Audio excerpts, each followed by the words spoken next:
मात्र 10 टंकार तैयारी करके देखंतु ए रेसिपी जहाँ आपण जदि मार्केट रू किनिबे ताहा मिनिमम आपन को 100 टंका तो निश्चिंत भाव में पड़ जिवो।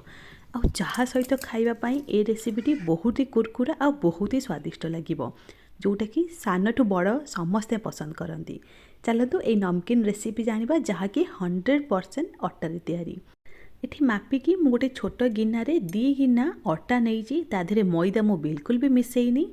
आउ स्वाद हिसाब रे लूण आउ गोटे टेबल स्पून करके बड़ चामच रे चीनी नहीं आउ टिके बेकिंग सोडा नहीं। आपन बेकिंग पाउडर थिले अल्प टिके पकई पारिबे, मो पाखर नथिला तो मुटा को स्किप कर देछि। आ भल भाबे आको गोळेई देबे जहा द्वारा कि बेकिंग सोडा आपनकर चीनी आउ लूण जहा पकईथिबे भल भाबे आपनकर मिक्स हेजिवो। तापर एठी निहाती 20 ग्राम रु 25 ग्राम मु एठी ऑयल व्यवहार करिछि, रिफाइन ऑयल। आपण चाहिले एठी आपण घी मध्य व्यवहार करि परिबे। आउ এই जो ऑयल पकई सारा परे এই अटा को भल भाबे चकुड़ी देबे जेमिति कि अटा आउ तेल आपनकर भल भाबे सोक करि जिवो। आउ पूरा दरदरा माने आपनकर खुद टाइप रो हिजिवो। देखो मो हाथ रे मुठा करके देखौची को हिसाब रे से पूरा मुठा हे जाउची, माने लागिवो जेमिति कि पानी पकई कि चकुड़ा हेजी। ता पर स्टेज रे आपण अल्प टिके टिके पानी देगी अटा को गोटे शक्त डो तैयारी करिवे। बेसी शक्त करिवेनी, बेसी शक्त कले कण हबना आपण ताको ठीक से बेली पारिबेनी। आ बहुत शीघ्र सी होची कोन कना कला पड़ी जिवो आपण तरे फ्राई करिवे।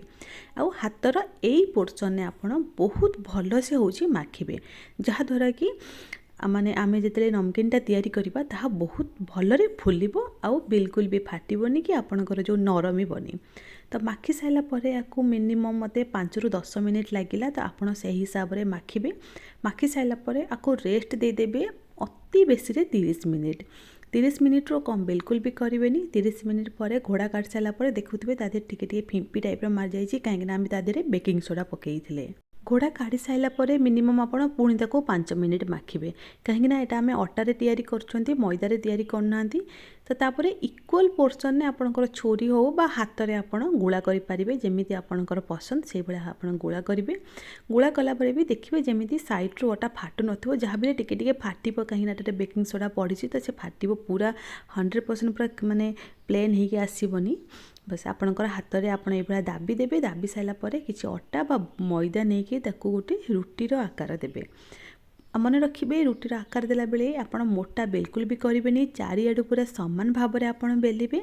आउ पतला रखिए, मोटा कले जिनसटा फुलबनी। जदि भी फुलीज ना घंटे पर बा 2 घंटा पर ताहा आपणकर नरमी जीवो, जहाँकि नमकीन खाइया भी बिल्कुल भी भल लगिबनी। आउ जिनस भी आपणकर नष्ट हबो। तापरे एई टाइप रो आपण शेप दे देबे। मु तो एई भलिया ही माने सिखिछि। आमर जे गोटे घर पाखर जने आंटी थिले से एई भलिया करंती, आउ से एई भलिया करिके नै कि ठाकुरन पाखरे भोग लगांती। आउ मते बहुत भल लागे तांकर एई रेसिपीटा। मु भाबिली आपण मानक सहित शेयर करबी। आपणकर मन पसंद जो हिसाब रे आपण शेप देई पारंती, आपण तो स्क्वायर देई पारंती, रेक्टेंगल भी करि पारंती, जेमिति आपणकर मन पसंद रो शेप देबे।